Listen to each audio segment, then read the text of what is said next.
예, 내 마음의 한시 6주차 네 번째 시를 시작하도록 하겠습니다. 이번에는 그 최도라고 하는 분의 무산여별이라고 하는 작품을 살펴보려고 합니다. 최도라고 하는 분은 당나라 말기 분인데요. 자는 예산이라고 하고 음률에 뛰어났었고 장적을 잘 불렀다고 합니다. 888년경에 이제 진사를 지냈으니까 그 무렵의 인물인 것은 분명한데 젊어서 이제 파촉 땅을 많이 다녔고 늘 나이가 들어서는 용산 지역을 여행을 했다고 합니다. 여행을 했다고 하지만은 여기저기 떠돌이 생활을 많이 했던 것 같습니다. 그래서 아까 말씀 파촉, 오초, 하남, 진롱 등 그래서 이분의 시에서는 여기저기를 떠돌면서 지었던 작품, 여정이라 그러죠. 또 여별이라고도 하는. 오늘도 지금 제목이 이 무산여별인데 여행에서의 이별의 정서를 노래한 시들이 많이 있습니다. 좀 약간 처량하고 약간은 우수에 차 있는 그런 시를 많이 지었던 것으로 알려져 있습니다. 이 오늘 배울 이 시도 거기서 크게 벗어나지는 않는 것 같습니다. 한번 읽어보도록 하겠습니다. 자, 오천리외 삼년객 12봉전 일망추 무한 별혼 초부득 석양 서하 수동류. 한 번 더 읽겠습니다. 오천리외 삼년객 12봉전 일망추 무한 별혼 초부득 석양 서하 수동류. 마지막 구절만 봐도 하나는 서쪽으로 하나는 동쪽으로 뭔가 만나지 못한 채 헤어지는 그런 어떤 화면을 잡고 있습니다. 오천리 외 했으니까 외라고 하는 글자는 그래도 주목할 필요가 있겠죠. 그러니까 이 지금 보시면은 이렇게 뒤도천 이거는 어떤 방향을 가리킬 터인데 오천리 밖으로 3년객 새해를 3년간 객이었던 이런 얘기죠. 지금 자신의 처지를 보여주는 글자입니다. 오천리라고 했는데 이게 이제 자기가 살던 고장으로부터 멀리 떠나 있다라는 뜻을 가지고 있는 것 같습니다. 그러니까 이분이 주로 절강성에서 태어났다가 보통 알려져 있거든요. 고향이 강남이다라고 보통 그러니까 강남 땅에서 지금 오늘의 이 창작 공간이 무산까지는 아주 오래죠. 아주 오래입니다. 두보도 한 삼철 만리라고도 부른 적도 있었고요. 사실 만리나 오천리나 이것이 구체적인 어떤 이 거리감을 갖고 있기보다는 과장된 어떤 거리 개념으로 이해하는 것이 제일 좋습니다. 하지만 만리보다는 오천리라고 했으니까 이 부분들은 조금 더 이 구체적인 어떤 이 거리를 보여준다고도 볼 수는 있긴 합니다. 그래서 그런 점에서 보면은 이 오천리는 자기 고향인 이 강남 땅으로부터 지금 무산은 무협 쪽이거든요. 그러니까 사천성 쪽에서도 삼협 지역입니다. 그러니까는 대략 맞을 듯도 하긴 해요. 사실 그죠? 자, 오천리 밖으로 3년간을 나그네로 떠돌았는데 12봉전 일몽추라. 12봉 앞에서 한번 가을을 바라본다. 이 12봉이라고 하는 것은 바로 무산을 가리킵니다. 무산은 12개의 봉우리를 가지고 있다고 합니다. 이건 우리 교재에 좀 잘 나와 있어서 17페이지 한번 보도록 할게요. 17페이지에 왼쪽에서 두째 줄인데 제가 아예 세 줄부터 처음 해드릴게요. 여기 오천리외 삼천객 12봉전 일망추 밑에 증주가 달려 있는데요. 제가 그냥 읽어가면서 해드리겠습니다. 무산은 제 양주 무산연동, 양주 땅 무산연 동쪽에 있는데 서릉엽, 귀엽, 병칭, 삼엽, 서릉엽과 그다음에 귀엽과 더불어서 삼엽으로 불린다 그랬습니다. 그러니까 우리가 삼엽댐은 들어보셨죠? 삼엽 세 개의 큰 협곡을 가리키는데요. 여기에 지금 보시는 무협이 있고 그 다음에 설응협이 있고요. 설응협이 여기 보면은 그 다음에 귀협이 있습니다. 지금 이렇게 되어 있는데 보통 귀협 대신에 또 구당협을 적기도 해요. 구당협이라고.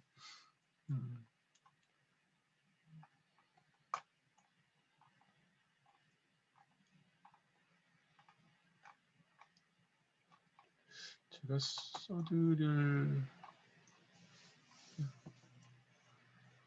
귀협 대신에 구당협을 쓰기도 합니다.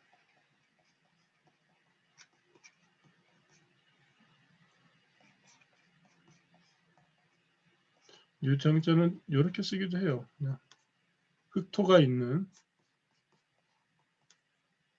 그래서 무협, 그 다음에 설응협 또는 구당협. 지금 여기 그 연주식격에는 귀협이라고 해서 세 개의 큰 협곡이 있고, 지금 현재는 삼협댐이 이제 산샤라고 해서 삼협댐이 이제 건설되어 있죠.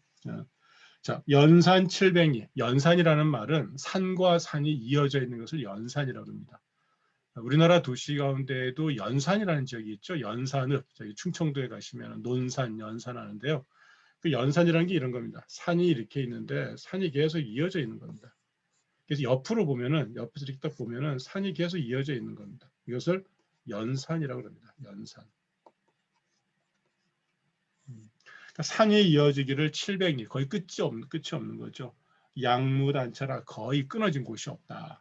유 12봉 12개의 봉우리가 있는데 읽어보면 망하봉, 취병, 조운, 송만, 집선, 취학, 정단, 상승, 기운, 비봉, 등용, 성천에서 12개의 봉우리가 있다고 했습니다.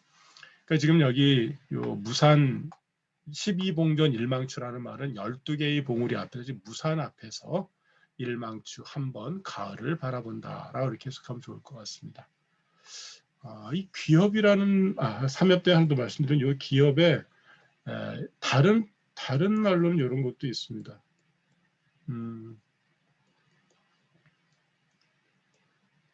글자가 좀 어렵죠. 이렇게 쓰는 기자가 있습니다. 사천성의 기주라고 있어요. 그러니까 이 삼엽이 시작되는, 그러니까 이 장강에서 삼엽이 시작되는 그 첫 번째 나오는 그 협곡이 바로 이 기업이거든요. 이 기업입니다. 그래서 이렇게 쓰기도 하고 이렇게 쓰기도 하고 혹은 그래서 삼엽 할 때는 무협, 설응협, 기협 또는 귀협 이렇게 부르는 것 같습니다. 개인적으로는 저는 무협은 한번 가본 적이 있습니다. 삼엽대비 건설되기 전인데요. 한 1997년경인 것 같습니다. 운 좋게 한번 가볼 기회가 있었는데 계곡과 계곡물 사이는 거리는 그렇게 넓지가 않습니다. 그런데 그래서 이 배를 타고 들어가면 큰 배를 타고 갈 수는 없고요. 작은 배를 타고 가야 되고 그런데 거의 절벽이죠. 그래서 이게 정말 거짓말 조금 보태면 고개를 들었을 때 하늘이 보이지 않을 정도로 빽빽하게 그냥 절벽이 있는 그래서 아주 위협적인 곳이었던 걸로 기억을 하고 있습니다. 거기서 봤던 두 가지 장면이 지금도 잊혀지지 않는데요. 하나는 지금은 이제 너무 많이 알려져 있는데 잔도를 건설했던 흔적을 직접 눈으로 목격을 했고요. 그 위쪽으로는 현관이라고 해서 절벽 저 안쪽을 파고서 무덤을 만들었던 것을 목격을 했었습니다. 또 하나는 이 원숭이가 똑똑하니 앉아있는 장면들을 몇 번 봤습니다. 그래서 사천성에는 원숭이가 많다라고 하는 얘기가 진짜구나라고 하는 걸 알게 됐습니다. 그래서 지금은 아마 물이 많이 차 있다고 들었습니다만은 물이 차 있기 전에는 큰 배는 가지 못하고 작은 배로도 겨우겨우 조금씩 올라갈 수밖에 없는 그러니까 험한 곳이 바로 여기였습니다. 여기를 이 사람은 이제 가서 12봉 앞에서 한번 가을을 바라보는 거죠. 그러니까 우리가 어떤 여행을 떠났을 때 뭐 일부러 어려운 곳을 가시는 분들도 있기는 한데 이분의 경우도 이 벼슬 진사과에 급제를 했으니까 일정한 정도로 이제 관직 생활을 할 만한 위치에 있는 거죠. 그런 사람이 지금 여기저기를 떠도는 생활을 했잖아요. 뭔가 이렇게 자기 마음에 맞지 않은 부분들이 있었던 거겠죠. 그런 상황에서 무협까지 온 겁니다. 아주 험하디 험한 곳이라고 할 수 있는 곳에 와가지고 멀리 지금 이제 바라보고 있는데 마침 그게 가을이었던 겁니다. 가을이 들어있는 풍경을 바라보면서 지금 내가 여기 와 있는 것에 대한 어떤 아쉬운 느낌들을 좀 보여주고 있습니다. 뭐가 아쉬울지는 잘 모르겠습니다. 분명하지는 않습니다. 그런데 아마도 누군가 헤어지는 거죠. 여기 보면은 나그네 길에서 헤어지는 거죠. 무산 여별이었습니다. 제목을 보시면은 지금 무산이라고 되어 있잖아요. 그러니까 지금 이 부분들은 바로 이제 무산 부분을 얘기하는 거고요. 자, 아마도 여기 부분에서 여별에 관한 이야기가 나오리라고 예상을 할 수가 있습니다. 이렇게 딱 떨어지는 건 아니지만은 마침 이 시는 이런 부분이 연결이 될 수 있기 때문에 이렇게 제가 말씀드리기는 편한 것 같습니다. 자, 무한 별온 초부득이라고 했습니다. 무한 별온 초부득. 이 부분을 해석하기가 조금 난감했었습니다. 제가 무한이라는 말이 어떤 의미일까? 별온이라는 말은 헤어질 별자, 호는 넋이잖아요. 헤어진 넋이니까는 누군가를 가리키는 말일 수도 있고요. 또 누군가를 떠나보낸 거죠. 죽음으로 떠나보낼 수도 있다 생각합니다. 두 가지 다 있을 수 있다 생각해요. 그다음에 초부득인데 초는 불을 초자고 손으로 부르는 겁니다. 만약에 손으로 부르지 않고 입으로 부르는 것은 이렇게만 쓰겠죠. 불을 소자입니다. 근데 여기 손수변이 들어가니까 손으로 넌지 불을 초자가 됩니다. 자, 부득은 할 수 없다라는 얘기죠. 우리 앞서서 그 서호의 이 풍광을 얘기할 때 묘부진, 묘사하는데 다 하지 못했다. 자, 묘사를 다 할 수 없었다. 모두 다 묘사할 수 없었다라는 어떤 표현을 본 적이 있습니다. 거의 유사하죠. 초부득. 그러니까 부를 수가 없다. 부를 수도 없다. 그래서 이별한 넋을 손으로 손짓으로 부를 수 없다라고 하는 거는 이해가 됐어요. 근데 무한이 뭘까? 도대체 무한하다는 것은 감정일까? 아니면 원래 약속 없이 헤어지는 누군가를 가리키는 것인가? 기약 없이. 무한이라는 것은 제한이 없다, 한량이 없다, 기한이 없다 이런 뜻이니까는 나하고의 어떤 기약이 하지는 않은 채로 저 헤어져가는 넋을 갖다가 내 손으로 부를 수가 없다라고 하는 것인지 고민을 많이 했습니다. 혹은 서러움이 끝없다라는 얘기인가. 제가 이래저래 고민하다가 후반부로 마음을 정했습니다.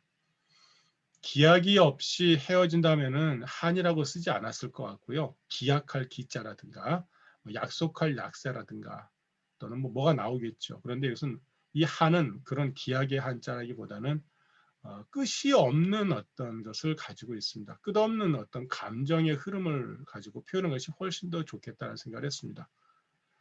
그래서 끝없는 감정이여 헤어진 넋을 부를 수도 없거니 이랬습니다. 자, 여기에 하나 더 나아갔습니다. 해석하면서. 끝없다. 다함이 없다. 한량이 없다. 마무리가 되지 않는다. 이때 갖는 감정이 뭘까? 기쁨일까? 그쪽은 아닌 것 같아요. 결혼이라고 했으니까 헤어지는 장면이죠. 그러니까 헤어질 때의 느낌이죠. 아쉬움이라고 저는 그래서 약간 의역을 넣습니다. 그래서 여러분의 이해를 돕기 위해서 제가 끝없이 아쉬워라라고 해서 아쉬워라고 하라는 말은 여기는 없어요. 없습니다만 제가 이런 말을 넣었습니다. 사실은 끝없는 감정이요. 끝없어라 해도 되거든요. 아쉽다라는 말을 하지는 않지만 아쉽다는 말을 표현하고 있는 게 이 시의 묘미라고 이해를 했습니다. 헤어진 그대 부를 수 없거니와 자 혼이라고 하는 말을 그대라고 번역을 했는데 이게 이제 여러분이 조금 요 시와 관련해서 하나 알아둘 상식이랄까요? 지식이랄까요? 와 관련돼 있습니다. 옛날에 사람이 죽으면 사람을 시켜서 죽은 이의 우돛을 갖고 지붕으로 올라가 3번 망자를 부르죠. 우리가 이걸 뭐라고 부르냐면은 독이라고 부릅니다. 돌아오소 이런 얘기죠.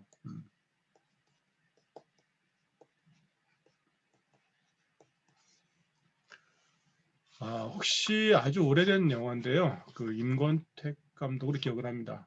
임권택 감독의 축제라고 하는 영화가 있었습니다.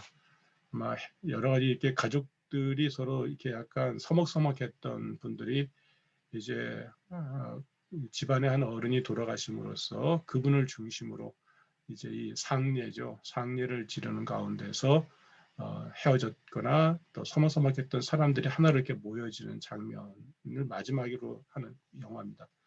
이 가운데 이제 이 돌아가신 분이 이제 떠나갔다라는 거를 알리기 위해서 지붕 위에 올라가 가지고 호이 하면서 망자를 부르는 장면이 나옵니다.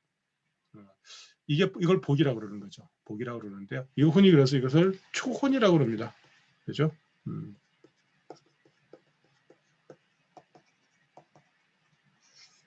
초혼이라고 그러는데요. 이 지역입니다. 형초 지방이니까 이 지역이에요. 이 사천 지역에서는 이것을 더러 살아있는 사람에게도 하기도 했답니다. 죽은 사람에게만 초혼을 했던 것은 아니고요. 살아있는 사람에게도 망자를 대하는 만큼의 절실함을 가지고 상대를 부를 때 초혼이라고도 했다는 것 같습니다. 여기는 바로 그런 의미입니다. 여기 보는 이 초혼이잖아요. 그러니까 이 무한이라는 것은 이 지금 떠나가는 누군가에 대한 아쉬움의 감정이 극도로 절실한 걸 보여주는 글자고요. 그 다음에 이 헤어진 너, 헤어지는 그대, 떠나가는 그대를 나는 망자를 부르듯이 자네를 부르지만 부를 수 없구려 라는 뜻입니다. 이러고 보니까는 이 삼국의 마음이 너무도 절절합니다. 그죠? 처음에는 그냥 헤어지는 정도 아니면 죽은 누군가를 떠나보내는 거라고 생각했는데 살아있는 사람을 망자를 보내는 마음으로 보낸다고 하는 거, 그 안에 들어있는 어떤 절절함에 대해서 우리는 조금은 이해해 줄 필요가 있겠다라는 생각을 해보게 됐습니다. 그 다음에 마지막 장면은 풍경으로 딱 보여줍니다. 경으로 보내줍니다. 석양, 서화, 수동유라 그랬습니다. 석양, 서화, 수동유라. 석양은 서쪽으로, 하는 동사입니다. 이때 하자는 동사예요. 내려오다, 날이다. 비행기가 딱 떨어지는 것처럼 해가 서쪽으로 지는 거죠. 수, 물은 동쪽으로 흐릅니다. 중국의 물은 거의 대부분이 동쪽으로 흐릅니다. 그렇죠? 동쪽으로 물은 흘러갑니다. 물은 흘러갑니다. 동쪽으로 흘러갑니다. 동과 서로 하나는 떨어지고 하나는 흘러가면서 서로 만나지 않는 거죠. 서로 만나지 않는 부분들입니다. 그 장면을 물과 해를 통해서, 석양과 강물을 통해서 보여주고 있습니다. 지금 이분은 어디 있다 그랬죠? 무산에 있다 그랬죠? 무산에서 이제 자기 고향으로 가려면 동쪽으로 가야 됩니다. 이쪽이 아마 절강세, 이쪽이 바로 이제 무협이에요. 그러면 어쨌든 물은 이쪽으로 흘러가고 본인이 일로 갈 수도 있고요. 아니면 누군가 일로 갈 수도 있습니다. 그리고 자기는 이쪽으로 떠돌고. 아까 이분이 주로 떠돌았던 지역이 파촉당이 있었고 이건 그 지역에 있을 때 지은 것 같아요. 그렇다면 자기는 이제 파촉당으로 남는 것이고 누군가는 떠나간다면 동쪽으로 가는 거겠죠. 그래서 이 장강에서 동쪽으로 가는 것에 관한 이야기는 내가 가야 될 곳으로 가야 되는, 나는 가지 못할 때 많이 표현이 된다. 그래서 물은 동쪽으로 간다. 서쪽으로 나는 건 거의 없거든요. 강물은 동쪽으로 가고 석양은 서로 지고 서로 만나지 못하는 어떤 그 이 헤어짐의 장면을 갖다 마지막으로 두고서 자네와의 절절한 감정은 난 더 이상 내가 견딜 수 없구나, 이런 얘기입니다. 나그네 생활 속조차도 사실은 대단히 착잡하죠. 어딘가 정처가 있지 않은 채로 끊임없이 옮겨 다녀야 된다라고 하는 것은 그 자체로 사실은 착잡하기 그지없습니다. 근데 이 나그네 생활하면서 나그네 신세이면서 또 누군가를 이별하고 있습니다. 어렵죠. 힘듭니다. 그 계절이 모든 초목이 이제 조금씩 생명을 잃어가는 가을입니다. 착잡하기도 그지없습니다. 그래서 무한이라는 이 말은요, 제가 아까 무한이 한없이 아쉬워라 그랬지만은 어찌 보면은 이 개개에 대한 개개 어떤 모습 상황, 가을이라고 하는 것, 이런 이것들이 나에게 안겨준 감정으로도 이해될 수 있습니다. 여기에 결혼, 헤어지는, 부를 수도 없는 헤어짐이라고 하는 것이 더 첨가가 되니 이 무한의 감정은 더욱더 증폭되는 거죠. 내 처지, 내가 놓여져 있는 어떤 시간, 공간, 그 다음에 내가 상황이죠. 상황, 또 다른 상황이 또 만나는 거잖아요. 객 가운데서 또 별하고 그것이 추라고 하는 걸로 이렇게 시공간이 만들어져 있는 거죠.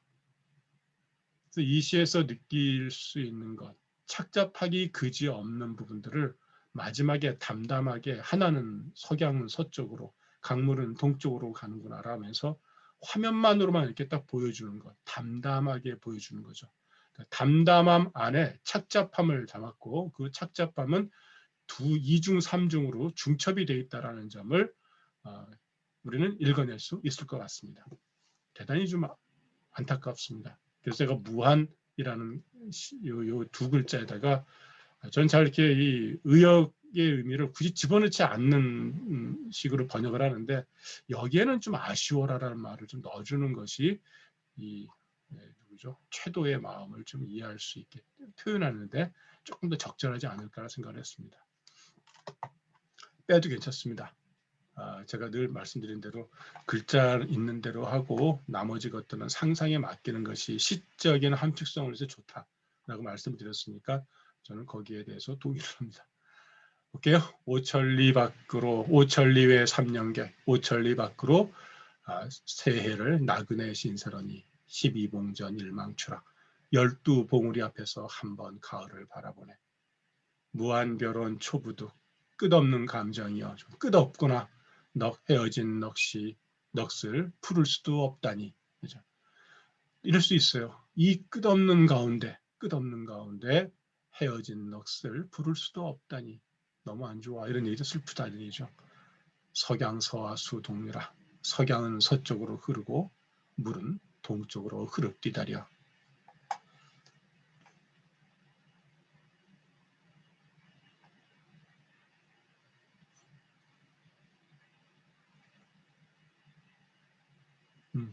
무산에서 느꼈을 최도의 그 아쉬운 감정, 착잡한 감정을 담담하게 표현하고 있는 것을 이해했으면 이 시는 한 반 이상은 독법에 성공한 것 같습니다. 마지막 장면, 석양은 서러지고 강물은 동쪽으로 흐릅디다려 남의 얘기인 것처럼 이야기하는 그 서글픈 마음. 우리도 그런 경우 있지 않으세요? 어른들 같은 경우에 그러니까 어른스럽고 아이답다라는 말을 우리 많이 쓰잖아요. 아이다운 것은 있는 그대로 표현하는 거죠. 적나라하게.